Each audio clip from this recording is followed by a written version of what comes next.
Welcome back. બુલેટિનમાં આગળ વાત કરીએ તો નર્મદા ડેમની જળ સપાટીમાં વધારો થયો. મધ્યપ્રદેશમાં ભારે વરસાદથી નર્મદા ડેમમાં પાણીની આવક નોંધાઈ છે. ઉપરવાસમાં વરસાદથી 1,17,000 ક્યુસેક પાણીની આવક થઈ.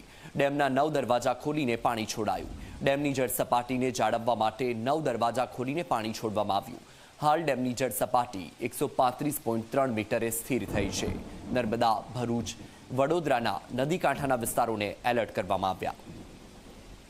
વધુ માહિતી મેળવીએ સંવાદદાતા જયેશ પાસેથી. જયેશ, સતત ઉપરવાસમાં વરસાદ વરસી રહ્યો છે, નવા નીરની આવક પણ યથાવત છે. નર્મદા ડેમની જળ સપાટીમાં વધારો થતા દરવાજા ખોલવામાં આવ્યા. શું માહિતી?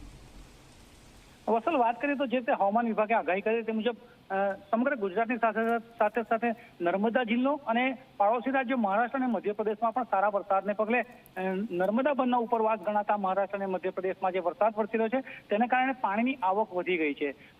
જો વાત કરીએ તો ગઈકાલે પાણીની આવક લગભગ 50,000 ક્યુસેક થઈ ગઈ હતી, પરંતુ કાલે સાંજ પછી લગભગ 1.5 લાખ ક્યુસેક પાણીની આવક થતા ડેમ સત્તાવાળાઓએ જે 5 દરવાજા હતા તેમાં 4 દરવાજા વધારી અને 9 દરવાજા ખોલી રહ્યા છે. અને 9 દરવાજા મારફતે 50,000 ક્યુસેક અને રિવરબેડ અને કેનાલ પાવર હાઉસ મારફતે લગભગ બીજું 90,000 ક્યુસેક પાણી છોડવામાં આવ્યું છે. એટલે કે લગભગ 1,35,000 ક્યુસેક જે પાણી છે તે નર્મદા નદીમાં વહેવડાવવામાં આવેલું છે. તેને જ કારણે જે નર્મદા કાંઠા વિસ્તારના લોકો છે, ભરૂચ, વડોદરા અને નર્મદાના, તેમને સાવધ પણ કરાયા છે. જી બિલકુલ જયેશ, માહિતી બદલ આભાર.